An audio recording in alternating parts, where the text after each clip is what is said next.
McDonald's $1, $2, $3 menu has breakfast, which means now you can get your favorites for $1, $2, or $3. Or, as Jill likes to call it, the I burnt the toast, set off the smoke detector, and filled the apartment with smoke meal.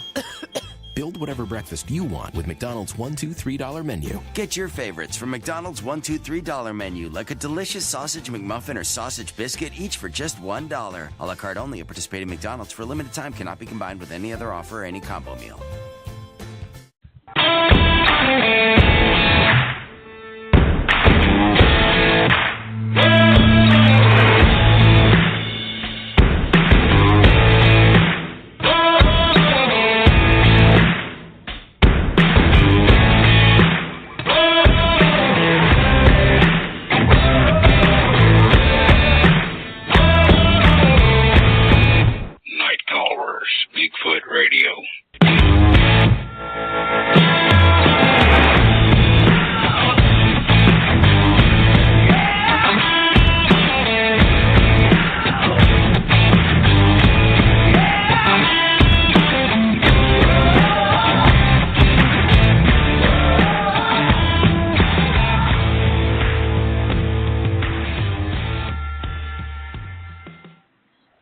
Good evening and welcome to Night Callers Bigfoot Radio. It is September 16th, 2018, and you're here with your solo host tonight, Lauren Smith.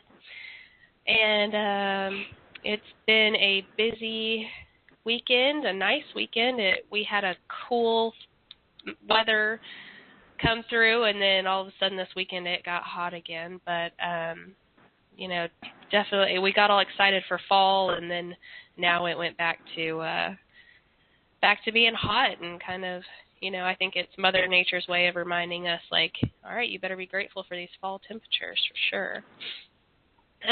So tonight, Lori is not here tonight. She is taking care of some family matters, and so I'm running solo, and I will be interviewing Shane Church of the Southern Bigfoot Alliance, and I am going to go ahead and bring him on so that I'm not talking to myself for the rest of the night or for the next 5 minutes. Shane, how are you doing tonight? Oh, I'm great. How are you doing? I'm doing pretty good. Yeah, me too. I don't know if it's from all the hurricane hullabaloo. I don't know, but my whole family is battling them in my house.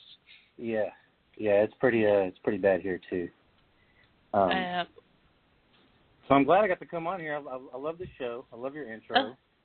Kind of get you pumped up. Yeah, it definitely does. That's what we were looking for. Something that, just like a run-in song for a football team. There you go. That's kind of why I made that video for our group. Kind of like a morale boosting pump up. Yeah. Get out in the woods. Let's do it. Let's get going. Yes. Especially after you're sitting there, after you've been in the woods and you're pumped from all the stuff you've seen, but you've got 700 hours of listening and, audio reconciliation to do. You definitely need some pumping up for sure. I had to sift through a lot of video footage, and, we all have a drive that we kind of plug all of our audio, video, and whatnot in. So I had to go through all that. That itself took days. So. Oh, yeah. I was happy with the way it came out. Yeah, definitely. I know you're pretty talented at what you do for the group, for the logos, for the videos, all of it. You definitely have some talent. They're very lucky to have you. Thank you very much. I'm lucky. I'm lucky to have all them. So. Yeah. But I guess because people always kind of want to know where you kind of got started. With wanting to know about question. Whatever. You know how we roll. Yeah. Go ahead. So mine started with. Oh, go ahead. I'm sorry. No, go ahead. I was just gonna say, how did you get into this topic or cryptids in general? If you started somewhere else. For me, it was when I was a kid. You're playing. I had Castle Grayskull and He-Man. And I set up a fan, and I was gonna have a hurricane, and I was ready to play, and we're fixing to battle it out. And my stepdad would always watch Ancient Mysteries. That Leonard Nimoy would host it. And I remember they were doing the Bigfoot one, and I really didn't, pay too much attention to it. But when they rolled that Patterson Gimlin footage, that as a kid just made me stop in my tracks, and it's always been burned in my brain all these years, even though, like, you know, I wasn't a kid pursuing it. Right. But it was always in the back of my mind. And then, you know, was it 10, 12 years ago when Monster Quest was really at its best and cranking out shows on I got into that, and that kind of re-sparked my interest. Plus, I was already mountain biking in the woods. I just love being in the woods, period. And then, of course, art. I would love to see one of these things up close so I could, you know, ingrain it in my brain and draw it or you know, whatever. I have to see it. But as a kid, my stepdad would camp up in northeast Texas, and he would go there with his buddies all the time. They would squirrel hunt, camp, and they went out there probably once a month, if not more. And they noticed that there was like cat tracks out there, big cat, and one time they thought that they were getting close to a cat, and they got to the tree line, and as the way my stepdad explains it to me, as he did, you know, throughout my whole life, was a deep guttural roar that just shook all these guys to where his buddy peed his pants. Oh, my gosh. If I remember that correctly. Yeah. And I don't think they ever went back out there after that. So, you know, he's watching Ancient Mysteries, he's doing that, you know, it's still in my brain. But, you know, as we fast forward, you know, Monster Quest sparked my interest. And then I started talking with Will Jevning. I'm sure you guys know of him. And ended up joining his group. And there was some guys that we just kind of like started talking, complete strangers. And we decided just to form our own thing, you know, and just focus on the South, because I think a lot of groups try to like encompass like the whole United States, you know, and I think if we just kind of split up and we just kind of focus on the South, I don't know, we can get some results, I think.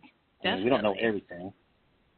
Well, and it seems to be that there are different species and different types in different areas, so you guys can be the subject matter experts on the types and species in your area. I mean, we allow people like that are up in the north, wherever. We even got a guy that's in Italy, you know. But to get it to build the amount of people we have in the South and kind of all work together, oh man, it's just great. It's awesome. And we really got to talk to a lot of interesting people. In fact, next week I'm meeting a gentleman in West Texas, and you got to hear this story. This kind of blew my mind. So he got a hold of me. Him and his wife are out in the front of their trailer house. Okay, they've got 2 dogs. Those 2 dogs end up just going right underneath the front porch. And he's like, well, why are they doing that? So they have a creek in front of their house, and across the creek in the woods, he was telling me it sounded like, you know, bobcats and big cats can make the weirdest sounds and whatnot, and almost sound like a woman crying sometimes, you know, just different sounds. Except it started to run and crash through the woods while yelling out these sounds. And he said it cleared a couple of miles in no time. So I'm thinking, wow, that's kind of crazy. But then here's the kicker. So him and his wife are looking at each other like, what the hell? They go inside. Well, their son is in the corner where there's a couch in the wall, and there's a big window right there, and he's in the corner crying. And they're thinking, well, maybe he heard this, it startled him, and he's crying.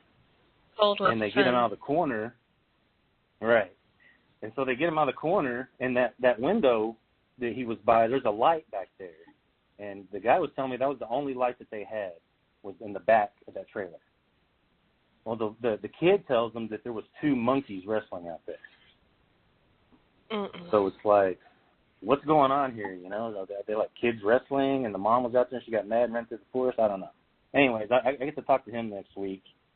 And just having this group, it's just amazing to get to talk to a lot of people. Now, our own experiences, we just really try to find the most definitive thing we can show. Now, it took us over a year to actually visually see tracks. And it was hair-raising. It was a set of 4.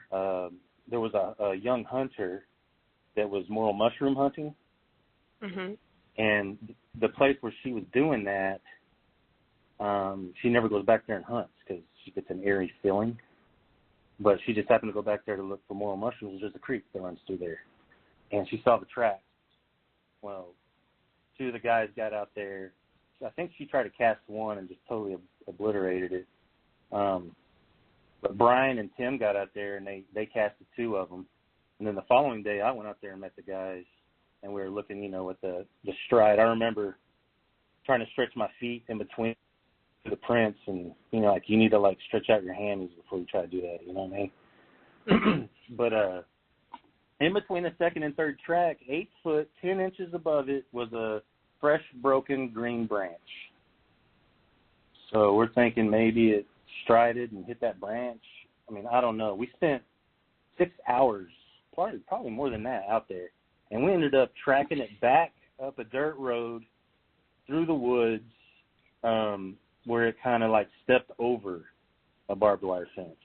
Mm-hmm. You can, step over, say a fence is, waist high, and you can, grab it, stick one leg over it, and put your foot down and kind of twist, Yeah. That's what it kind of looked like. It was a big, huge print, but it wasn't definitive. It wasn't castable. But just the size of it, and then the follow through all the way to the dirt road was all the same size, all the same stride, and it just totally made sense. And it's a very odd place where this happened. We're still trying to wrap our heads around it. But we did go back out there 3 months later and camped, and that's when we found the 20-inch. Oh, my gosh. So and at that same place. The same place, the same area. So you got a set of 4 16s, and then you got this 120 that just wound up being at the edge of the creek. And we don't know if it turned around, took off, or it jumped across the creek. We have no idea because nothing was definitive except for that one track. But it had the same, the big toe had the same space between it and the other toes as the 16-inch did. So it's is it a family? I mean, what is it? Is it a male looking for a female? I mean, who knows? But we're out there trying to find out, Mm-hmm. It sounds like an active area. It is, and it's actually closer to my house than the place the guys went this weekend, which is southeast Oklahoma. And that place out there is so vast and huge and mountainous. You can see it at the end of that video. Mm-hmm. The end of the video where the drone comes out and you see the whole area. Right. That's what we're doing. That's what we're dealing with. So, yeah, I've squatched in southeast Oklahoma a couple times. It's you can definitely tell that they're there. There's plenty of room for them to spread out. It's squatchy. Yeah, it is. And we've camped all over that place. We even had a guy, Tim, the first time he went out with us, 3:30 in the morning, we had a dog kind of sound the alarm, and we kind of popped out of our tents. And I can remember hearing something walking through camp, but there were so many of us. Mm-hmm. I thought, maybe someone's getting up to use a restroom, whatever, I don't know. But everybody was accounted for, and everybody was in their tent, and we got out, and we were looking around, and we did find one impression. And then as we were kind of coming back to camp after we kind of did a perimeter check and whatnot, Tim gets hit right in the back of the kind of the head and lower neck area on his left side with a rock. He got oh, my gosh. I know. So we ended up calling that place is called Camp Timber now because he got busted with a rock. No kidding. I guess that'll wake you up better than coffee. Man. But it's really cool out there. It's just, oh my God. The first sign of evidence we ever found, because what we do in our group we hit the waterways because you can make miles and miles of area. And we hit the banks and we looked. And what kept us going to that area was we got out and we're looking at the banks and we could see, I mean, the track had to have been like, I want to say 5.5 inches, something like that, 5 toes. And you're like, some person's not dropping off a kid over here on the bank. There's like nowhere to go. Right. So then we tracked those tracks about 80 yards north on the bank, and the tracks ended up circling around a persimmon tree that bears fruit. Mm-hmm. So, and then it had like this, it was like a log wedged in it, almost like something was using it to help prop itself up there and grab something. I don't know. But then further down the river right there, there's we call it, what is that? It's like a rock island. We usually go out there and we'll throw the grill out there for one night while we're camping, but in that rock island you could see, I'm not gonna lie, it just looked like these gouges that went all the way across the rocks to the other side of the river where you can actually jump. The river kind of thins out and you can jump to the rocks. Mm-hmm. So I don't know, it just gets your mind, wondering, like, is something dropping its kid off over here and coming back to get it? I don't know. Or if you just, see the tracks, you see the toes. Yeah. Babysitting duty. Insane. Mhm. I think that would be the one thing I would love to run into is like maybe a little one that got dropped off or whatever, because you've seen videos where they go by and pick them up and whatnot. But then again, I don't know if I would, because then where's mom? Where's dad? What's going to happen? What if it or where's the out? older juvenile that might be watching them? That's true too. Mm-hmm. But I don't know about you, but once you kind of speak about this subject to others, you either get laughed at or ridiculed, or someone opens up to you, kind of gives you a backstory of what happened with them at one time. And that actually happened with my dad recently. He was hunting. He was 10, 12 feet up in a stand. He was bow hunting. And when he looked down, it was pitch black. And he told me he swears it felt like something squeezed his heel. Like fingers squeezing his heel. Yeah. It just kind of freaked him out, I think. Definitely. Because the first thing your brain does is it goes there, like someone just squeezed my heel, and then immediately the next step is rationalizing it. So, oh no, maybe it was a raccoon that bit my heel and it felt like fingers, or, you rationalize it even though your brain knows what it saw or knows what it felt. So did he try to rationalize it? Did he say, oh, maybe it was He did. He's like, maybe it's an elk's horn, it's rack. And I was like, I don't know, man. That's 10, 12 feet in the air on both sides. So, like, would it had to hit? I don't know. I can't rationalize it. So. No, you would have heard something that big walking up. I mean, an elk. Yeah, no doubt. An elk, right. They're quiet. But. Anyways, I did talk to the guys. About 7:20, they called me. It was kind of like a broken signal. Brian and Tim are out there. They're in a different part that we have never been to. Brian's always wanted to go out there. Very rough. Not really a place to turn around in. Four-wheel drive is definitely your friend. Excuse me. But they were just telling me they were out there. They just, felt like they were kind of getting a hairy eyeball, from something. Yeah. And Brian noticed the stump. And then the stump got bigger, and then it moved kind of to the left, and kind of was moving up and down and around, and I guess they were just freaking out, trying to figure out what is going on over there. They both had goosebumps, and then I guess they did, it kind of just went away or walked off or whatever it was left. But the area they're in is like a hill ravine, very treacherous and not easy to traverse through at all. I don't think they're going to camp out there, but it's interesting. There's a lot of hardwoods out there instead of pine in that area, so it kind of makes me think of other things that might adhere to the Bigfoot. I don't know. You can't really know anything until you experience it. So. Right.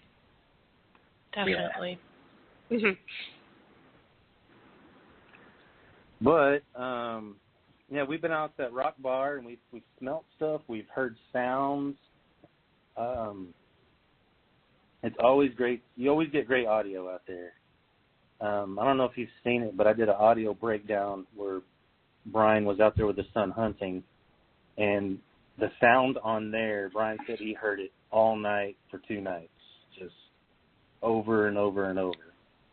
And the sound was broken down in Adobe Audition, and it has a spectral wavelength, and you can actually see where one entity is making a sound. It's almost like a well, the way it stretches across the wavelength, and then it gets topped at the end by another one that sounds almost like, I don't know, I want to say it's female or smaller, or not quite the big one that's making the huge noise, And then there's a hard stop, and the coyotes go nuts, insane, crazy.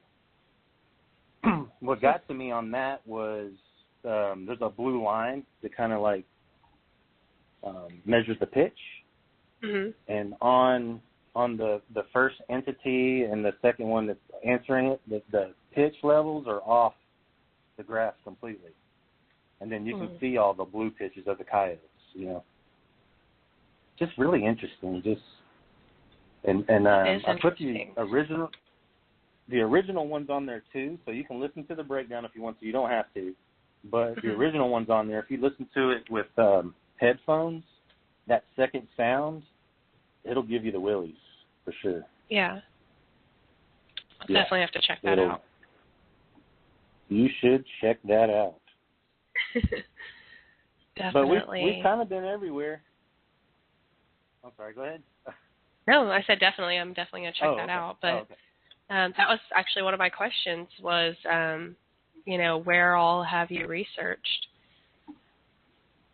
Well, the first time we all met was in Fouke, Arkansas, which is, that's great. Boggy Creek, why not, Yeah. We like the kayaked and canoed. Yes. We kayak canoed everywhere. We did Mercer Bayou. We looked for the Hermit's land because we were going to check that out. We ended up going the wrong way. Did run into an alligator. Oh, gosh.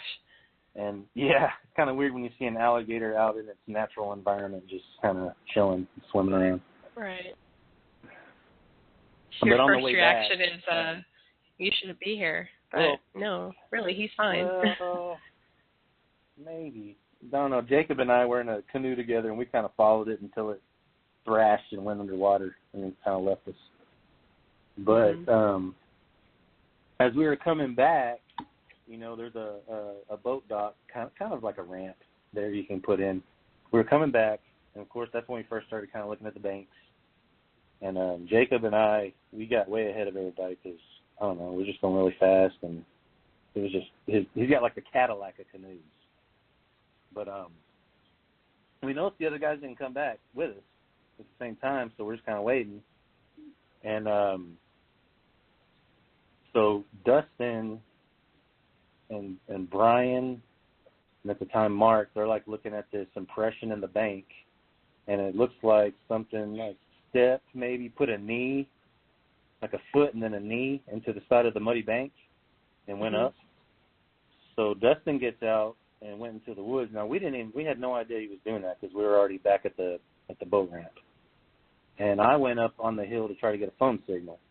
Couldn't get one, of course, so I started walking back down. Well, as I'm walking back down, a huge tree just keeps cracking, crack, and then just falls. And Jacob stands straight up and looks at me, and Jacob's got these huge animated eyes, and he's like, oh, these big eyebrows, and he's like, whoa. And I was like, oh, my God, what was that? And I was like, what the hell was that? Let's go. So we go run into the woods. That's how we roll. We run into the woods. Jacob is not allergic to poison ivy, so he can go anywhere. Me, that's different. So I'm like tippy-toeing like there's bombs everywhere. He's running past me like nothing. All around. I'm surprised you weren't on his shoulders. Oh, my God. I probably should have been. Next time. Maniac, that guy. Next time. So we kept walking, and then we heard something walking towards us, and it was Dustin. I was like, what the hell are you doing out here, man? I thought y'all were, Anyways, he said he followed the sound, or he heard a sound, kind of like something was, kind of like when you're in mud and it kind of squishes around, like if you just barely move your feet and just kind of, he kind of heard like a squishy sound. Could never find anything. We actually went back there that night and looked for anything. Couldn't find anything. That place is not a place where you can just go walk around at all. Because it's swampland, and it's just, there's more than gators and whatnot to look for out there that'll get you. Snakes and whatnot. But, yeah, we went to South, and then before I met them, I went to Sam Houston National Forest. I don't know if you've ever been out there. Yeah. Everybody kind of goes out to Kelly's Pond now. It's like everybody's out there. It's probably better just to go further, deeper than just Kelly's Pond. But us being out there the first time I camped, and we had just me and one guy. We went in the middle of the week, no people. Everybody's at work, not one soul. And it was right when the weather was turning from warm to cool. It was in October. It was October. Yeah, it was. And we had one other guy show up. His name was Armando. And we were sitting around talking, and his truck kept getting hit with, like, rocks. Not from the top, like hitting the broadside of his truck, like the side. Mm-hmm. That was kind of strange. And then about midnight, a deer hunter showed up, and we were like, oh, man, we're going to have one more person's going to be out here, Yeah. And anyways, ended up camping, going to sleep. I'm the only one that brought a tent. The box said it was a 2-man tent, but that's BS because they exaggerate. I was about to, yeah, no kidding. Thanks, Amazon. Felt like I was going to suffocate. So Armando left, but the other Joe slept in his truck, and I was the only one in my tent besides the deer hunter across the way from us. Well, the deer hunter left at about 2:33 in the morning because I heard his door slam. He left. Mm-hmm. Well, you can hear him leave. You can hear the gravel, the tires. He's gone. And so I'm laying there, and if you look down at your feet, which to me that was in front of me, there was a wood knock. Sound like a Louisville slugger hitting a tree until like your hand hurts or your wrist is throbbing. And I was like, oh my God. And then it happened to the left of me, and then behind me. It was just kind of happening around me, and I was tripping out because that's what I wanted to hear and do, but I just didn't expect it to be on that level so fast. So I was just sitting there. I just listened to it. I didn't do anything. I didn't unzip my tent. I didn't do nothing. And then when I got up that morning, Joe was like, how come you didn't turn on any of your stuff and record it? And I was like, all my stuff makes noise when I turn it on. Oh, I didn't know what I was getting into yet, Yeah. But the second night there was crazy. Knocks, whoops. I didn't bring a gun. Joe had 2, and I ended up taking one of his. I was like, dude, I got to have one of your guns, man. This is crazy.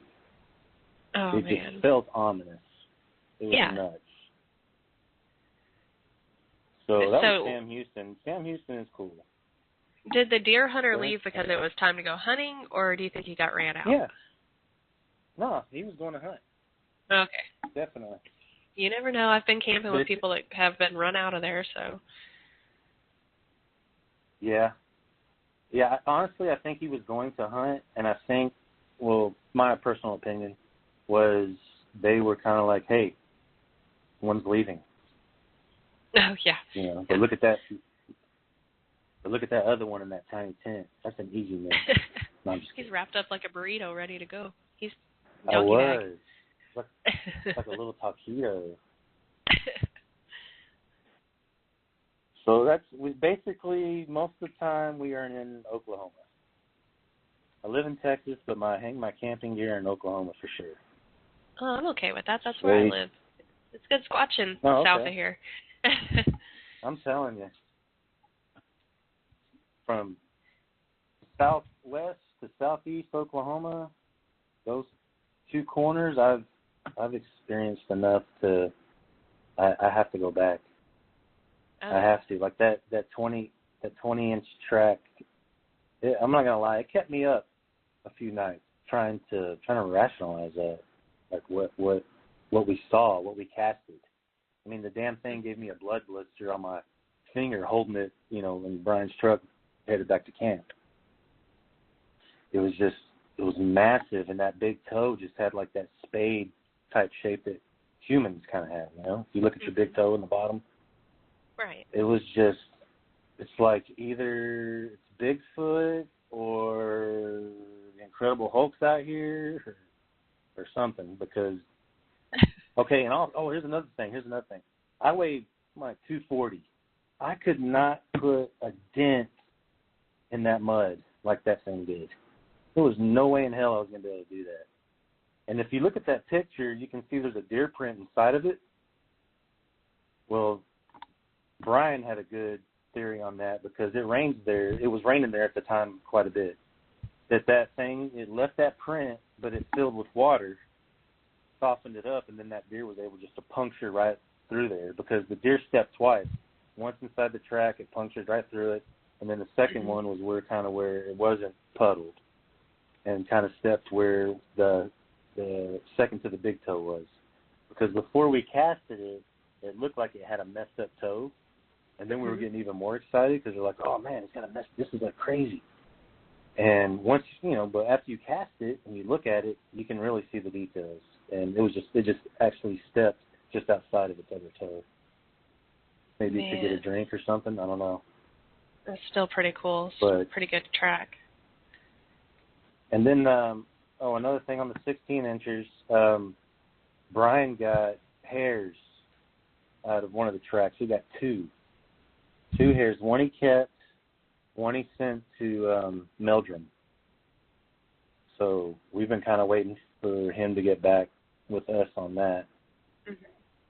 So, but that's about everything really. I mean, except for just having the group, all the great people.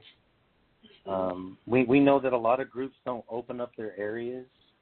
They try to keep it a big, which is fine. I'm not judging any of those groups, but we just felt like, damn, there's no way in hell we're going to get all this area ever, you know? Right. And we just kind of opened it up. At least that area we did. The one where we got the track, we're still trying to figure that one out. So, but the other one, yeah. More the merrier. Yeah. Well, and if you think about it, different kinds of people might draw them in as well. So, I mean, that's what I've found over the years is that some people are just Bigfoot magnets. They just are. And you can't explain it, but, get them in your area and then come back and all of a sudden you've got a lot more activity than you had. Also, they may notice something that you guys didn't or, vice versa. So. This is true. It's so true because me and the other admins, we are all so different, totally different guys. We probably wouldn't even be friends if we hadn't had this. But, well, plus we live off our part, far enough apart at least. Right. But those guys, I trust with my life out there in the woods. Oh, yeah. Period. Oh, yeah. Those are my dudes. Oh, yeah. I mean, we have a good time. We crack up. We make fun of each other. But, when it comes down to it, those are my guys. Yeah. And we get stuff done.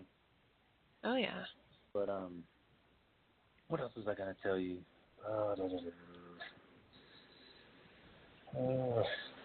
Can't think. I think I've covered just about everything. I think. So can you share maybe some good witnesses that you've run into besides the family that had them wrestling on their front lawn apparently, but any other witnesses that you guys have come across that have, so a really good story? Okay, well, but that you can share. Really. Okay. Okay. Well, here's something I can share. So okay. When we went to go do the 6-hour 16-inch track investigation, I guess you could call it, we went and ate lunch at a place, and we ended up, because, every time we go to these places, I like to talk to the locals, because you're going to get it. You're going to get the good stuff from them. And there was actually a young lady that, now she had just moved, but her place was close enough by where we casted the tracks. And she kept hearing something screaming outside of her house in the wood line. And it freaked her out big time. And she actually ended up giving us her address. And after lunch, we drove over there to check it out, checked out the wood line. You look on the map and you're like, holy crap, man, this runs right into where we're casting tracks. So validation, I don't know. Mm-hmm. It was good. It freaked us out because we were like, wow, this is really close to home, even though we're not at home. This is our Bigfoot home, and this is great. So it was a good day. It was a good day to find that out. Yeah. I really haven't. I would love to talk to more people that have encounters or have a property that they know that they have these roaming around their property. I want to see it. I want to see one. When we first started, I was about % sure, these could exist. After seeing the tracks and hearing the sounds and feeling the feelings, mm-hmm. I'm about 95%. And I need that extra 5% will be actually seeing one. I don't know about you, but you know how people talk about infrasound and whatnot? Mm-hmm. When we were out there at Squatch Creek, there was a part of the creek where Brian and I were in, and I had an overwhelming sense of anxiety. Like my heart was practically felt like I was going to beat out of his chest. I was like, dude, I don't feel good, man. I don't know what's going on, but I don't feel good. But as soon as we left that area, it was gone. It was totally gone. Yeah. Yeah. That was and there's a lot of people who argue against it, but I've experienced it. I've experienced both types. The one that you felt where it's like, I'm crawling out of my skin. We have got to go. I'm like crawling up on the driver. Start the car. Let's go. And then I've experienced the other type where I had been trying to get the driver to go. I was like, go, go, go, go, go, go, go. Something's about to get us. And then in the next second, I just kind of sunk down into my seat and felt like I was about to go to sleep. I got warm and comfortable, and I was like, and I almost fell asleep. And a few minutes before that, I was, freaking out, ready to go. So that was terrifying in itself. Even though I didn't feel scared anymore, it was terrifying that I felt so calm, too calm for the situation. It just made me think of they were putting me to sleep so they could eat me. It was but I've had a lot of people experience infrasound of different types, calm, anxious. It's weird. It is weird, and it's unexplainable, and some people just, staunchly are against it. They don't believe in it. They think it's woo-woo, and I'm like, there's too many animals that put off something like that are big, just mm-hmm. like a squatch would be. So, it's plausible that they do that. I mean, I've been anxious before. I mean, we all have in one way or form. But that was it was almost overwhelming anxiety. And my heart it just didn't feel right. Mm-hmm. And I've never felt like that anywhere else, ever. But we're going to continue to go out there. tell you that, because the tracks keep calling us back. Definitely. When you They have do. something solid like that, it's addicting, you know. When you know cast- they're there. When you cast 2 different animals in 3 months' time, it keeps it interesting, for sure. Yeah, we definitely will be heading back out there. But as far as the other place, everybody's welcome, you know. I mean, they took a bunch of people out this weekend. I think they had a good time. I think they had some good experiences. I'm glad. They're always welcome back. And we're just going to keep on moving forward. Hopefully one day everybody will work together and just figure this out. You know, quit trying to be first or whatever. Just who cares? Right. Let's just figure it out. You know? Oh yeah. Well, we wish, right? True. But yeah. That's really all I have. At least all I can remember right now. Yeah, it's so it said in your bio that you search for all things unknown. So are there other cryptids that you search for or other things you're interested in? Yeah, actually the first time I went out ever was with Jacob. And we went because we ended up listening to, I think it's episode 106 of Dogman Encounters. Oh, right. Which we're like, man, what the heck, you know? And I kind of figured out, holy crap, this is near where I live. So why not check it out? So Jacob and I went out there during the day. We checked it out. We called the witness. He actually talked to us. He wouldn't come out there and meet us, but he kind of led us where the den was. And just like he said in that episode, there's cameras all over that park. They're like little clear spheres on a pole, and there's cameras inside of them. And it is the oddest place for something of that nature to be. So we literally combed through that creek. We walked it. It was about almost knee deep in some places, looking on the banks. I mean, it's the first time me and Jacob met. And we were just like, you know, balls to the wall looking for something. And so we recorded the den, and then we were kind of like, well, let's take a break, meet back here tonight. So kind of went home, did our own thing, met back at nighttime, which that place is super creepy at night. And they got like a park light out there that keeps flickering and, you know, kind of staying on and flickers, and, you know, it's just kind of creepy. But we really didn't find anything. We thought we found maybe something that kind of looked like a big track. Jacob casted it, but, you know, it really wasn't that track that you want to show. It's not that thing that's like, look at these huge pads, you know.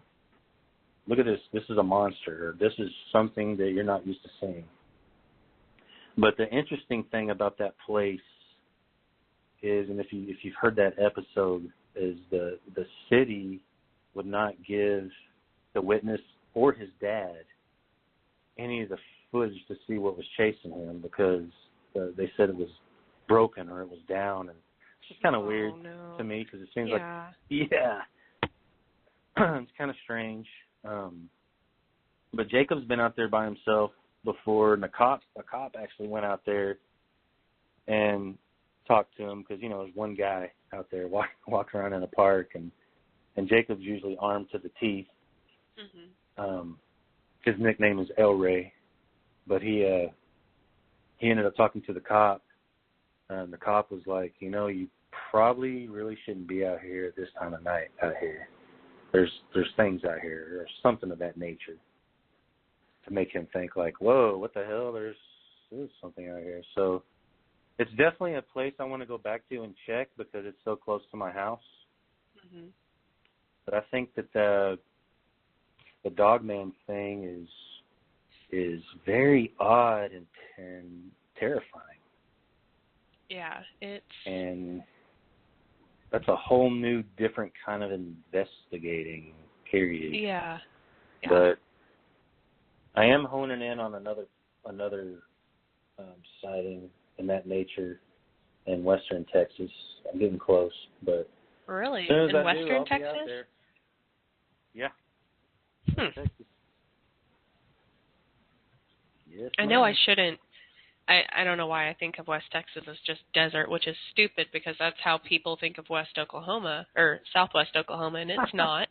That's where I'm from is Southwest Oklahoma, and we've had sightings in Southwest Oklahoma, a lot of sightings, and it being out there, no, of Sasquatch, sorry, but you get out there and in your mind, you think there's absolutely no way anything could hide out on the plains of Oklahoma. But when you get out there, it's not just plains. There are mountains and little forests, ravines, caves. I mean, there's all kinds of stuff out there. So, but it's just weird. It's like when you hear of Bigfoot in the desert. It's like, what? But they're there. What is going on out there? No, but I love nature. I love being out in the woods. You remember when I was telling you about the guy with the thing screaming across his house and his kid being terrified about two monkeys, wrestling? Okay, that guy, he doesn't live there anymore, but there's an older fellow that lives out there that takes to the waterways out there, and he knows where there's a section of caves, which kind of really piqued my interest. So I'm going to try to get out there and get the fellows out there in canoes and kayaks. We work best as a team, and being out there in the water and looking for caves. And then we've also got another guy, Chris Noter. He's a drone operator. He's got like his pilot's license and flying a drone. So he's like, yeah, we'll get him in the canoe and get that thing going off into the caves and look around. So it's exciting. It's just interesting. I mean, and all, if we don't find anything, we're camping. We're enjoying wildlife.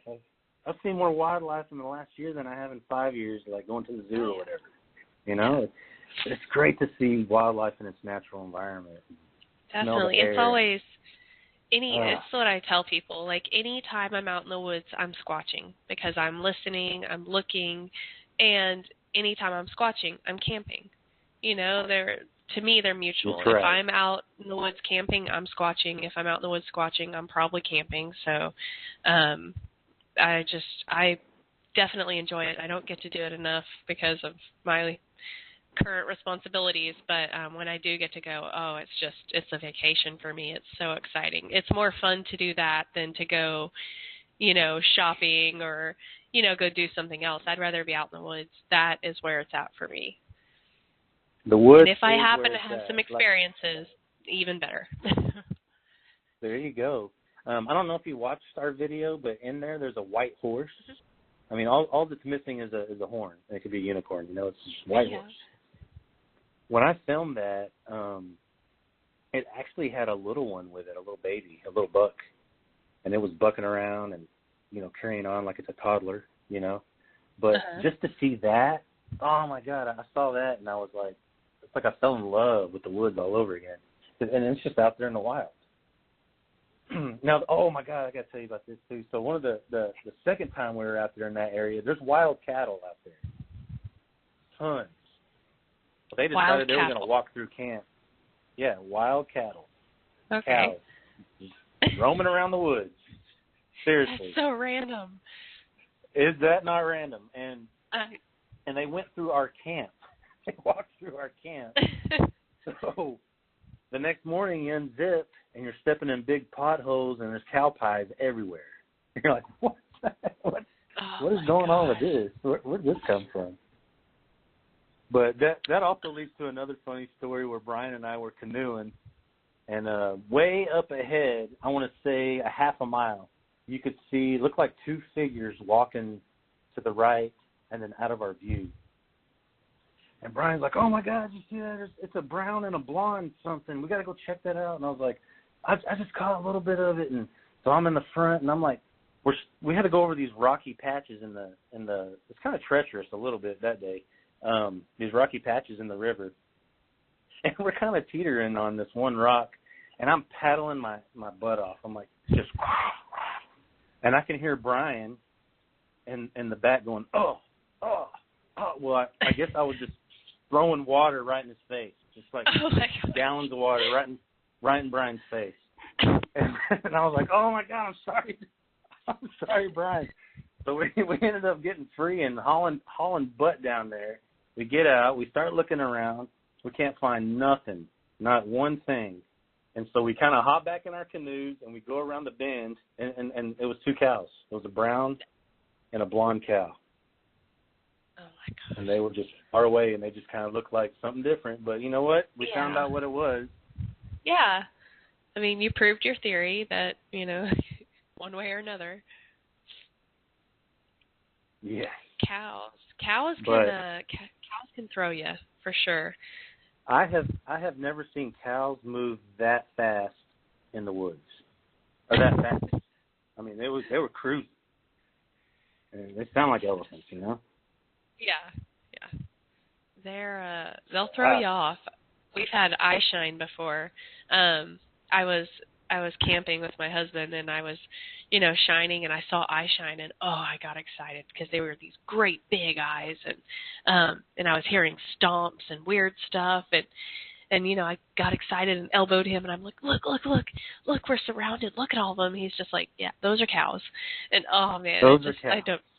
I deflated, but, and then the cows were so curious. They are curious little creatures, or big creatures, and they will come right up to your camp and investigate. And so we were actually having to throw crab apples at them to keep them from stomping our tents and stuff. Oh, my God. That was an interesting raccoons. night. Oh, raccoons. We battle those guys. We had one trying to get in the back of Brian's truck out at the Squatch Creek area, and they kept trying over and over again. We kept shooting it away because he had a cooler back there. Well, finally it got back there. It opened the cooler. It got out. It got out a pack of hot dog buns that were still in the package. Like slung it over his shoulder. Like, here we go. Here's my loot. Well, the raccoon didn't know that Kendall was over there. He was using the restroom, and he kind of finished and snuck up on the raccoon so close he could have touched it. And what he did was he scared the living crap out of this raccoon. It was running so fast, it was running in place on the side of Brian's truck. It dropped the hot dog buns. Yes, like Scooby-Doo. If I would have filmed it, I would have added those sound effects to it easily. And so it runs down the dirt road, and I shine my light down there, and you can see his eyes glowing back at me. And then they raise up, so that means like he stood up on his hind legs, like I'm gonna be back. He came back too. He did. Oh no. Thumbs. I'm really glad he didn't turn on him and attack. Raccoons scare me. I don't know. I don't know if I would mess with Kendall. Raccoons are something Kendall else. might get... I went on an outing in May, and the raccoon chewed through one of our members, chewed through her tent and stole a pack of cookies out of her purse and ran off with it, which was, it sucked. It chewed through her tent. And then might have been the same raccoon, might have been just the mama raccoon, I don't know, but they stole the pots and pans, I think it was a pot, and took it out in the woods and had these pots and pans out in the woods. And it was a raccoon. Like, she saw it run off with the pots and pans. Like, what are you even going to use that for? Oh. There's something else. There's something else. We did have a bear come into camp one time too. It came close. That has never happened to me. Brian casted the track on that one too. It was one good track to cast, and he got it. He got that one. But it was real close. And that's out there in southeast Oklahoma. So you never know what you're going to run into for sure on that. No. Another reason I like being out there too is, I'm an artist. I've been an artist my whole life. Just looking around at the woods and getting inspiration, and I couldn't ask for anything more in my life as to be who I am right now doing this right here. And it's just it's amazing. I've got inspired artwork on these outings and whatnot. In fact, Brian and I are going to be in Hanabi. How do you say that? Hanobia? Hanabi? Hanobi. Is it Hanobi. Hanobi. Hanobi. I know, like Hanobi one Kenobi. Hanobi one Kenobi. There you go. So, yes, that is the best reference I've heard to explain it. All right. That's going to help me remember. But yeah, we'll be out there. Dustin too. I've never been. I heard it's really cool out there, and you get to meet a lot of great people and sell some merch and have fun. Definitely make some connections, meet a lot of people. That's the best part about these events to me, is kind of the networking and just meeting new people, meeting different groups. And, I think after the presentations, I think they have what do they call it, an expedition where they take you out and kind of run you around out in the woods. So maybe you guys could get in on that. That would be pretty awesome. No, I don't know. I think, Brian, we were already talking about going off and doing our own thing already. Oh, yeah, definitely. There's definitely places. Go check out something new. Oh, yeah. There's definitely different places to go. That's one of my favorite areas, actually, is right around there. My favorite area is to hike and camp. So that'll be fun for sure. Yeah, I was kind of torn between going to that one or Texas Bigfoot Conference, which is isn't that next weekend? Yeah. Well, I'm going to be out in the field. I can't do that. But priority. Hanobi. Hanobi. Is where I'm going. Hanobi one. Plus that whole story just is intriguing. So. Oh, definitely. Those poor people. I know, exactly. Like I feel terrible for them. I mean, it ruined their lives, but for us, it's a classic. It's a classic ghost story for Bigfoot researchers. Yes. That's one we tell with a flashlight under our Oogie Boogie chin. stuff going on. Yeah, definitely. Definitely. Yeah. Those poor people. Oh my goodness. We're gonna have to.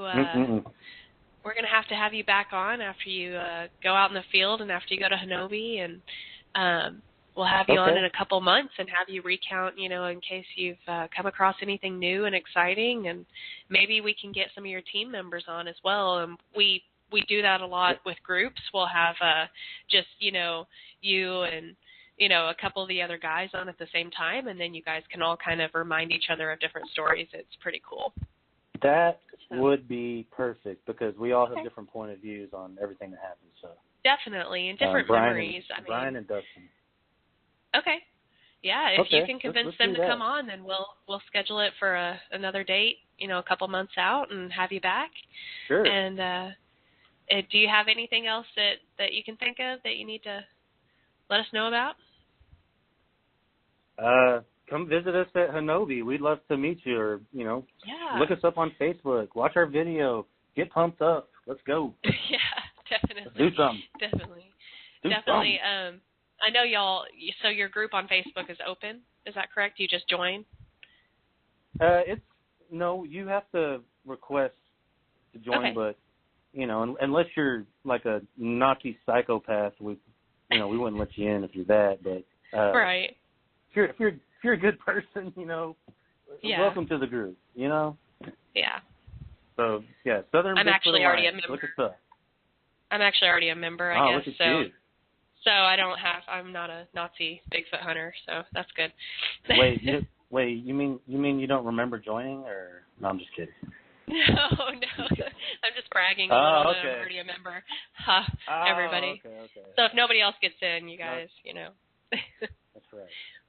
But yeah, right. Definitely will. So Hanobi every year. So my mom, Lori, is the co-host of this show. We co-host this together, and every year Hanobi is. So my birthday is on the 30th, and her birthday is on the 1st. Mm-hmm. And so every year Hanobi is on our birthdays. And so every year cool. we try to get to Hanobi to celebrate together and go squatching, but we've only done it once. But so that's our goal every year. So maybe this year I can at least go and come hang out and meet everybody. That'd be amazing. Yeah. That would be cool. Definitely. Yeah. All right. Definitely. Okay. Very All good. right. Well, I think we are coming to an end. It's been really amazing having you on. You've been a great guest, and I definitely look forward to it. Oh, no, you've been great. You've been great. I love hearing from passionate guests, like guests that just, you know, they're not jaded, they're not burnt out. Like, this is still something that is just so huge for them, and they're so passionate about it, and I love that. So I'm definitely looking forward to having you back on, having some other of your guys on, and hearing more from you. Okay, sounds good. Okay. Awesome. Great All talking to right. you. Well, yeah, you too, and good luck out in the field, and I hope you get some sightings in under your belt, and, you know, stay safe, keep squatching, report back. Yes, ma'am. All right. We're on it. Okay. Okay. Well, you have a good work week, and thank you again for coming on. All right. Thank you, too. You Okay. too. All right. All right. Good night. All right. Bye. Good night.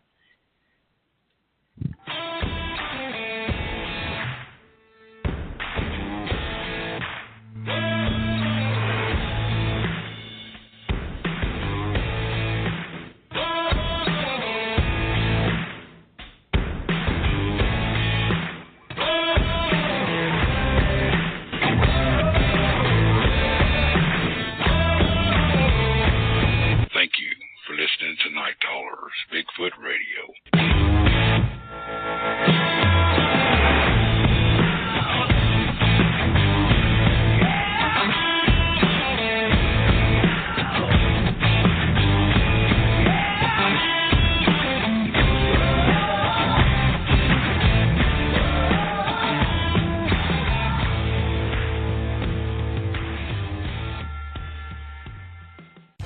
McDonald's $1, $2, $3 menu has breakfast, which means now you can get your favorites for $1, $2, or $3. Or, as Jill likes to call it, the I burnt the toast, set off the smoke detector, and filled the apartment with smoke meal. build whatever breakfast you want with McDonald's $1, $2, $3 menu. Get your favorites from McDonald's $1, $2, $3 menu, like a delicious sausage McMuffin or sausage biscuit, each for just $1. A la carte only at participating McDonald's for a limited time, cannot be combined with any other offer or any combo meal. McDonald's $1, $2, $3 menu has breakfast, which means now you can get your favorites for $1, $2, or $3. Or, as Jill likes to call it, the I burnt the toast, set off the smoke detector, and filled the apartment with smoke meal. build whatever breakfast you want with McDonald's $1, $2, $3 menu. Get your favorites from McDonald's $1, $2, $3 menu, like a delicious sausage McMuffin or sausage biscuit, each for just $1. A la carte only at participating McDonald's for a limited time, cannot be combined with any other offer or any combo meal.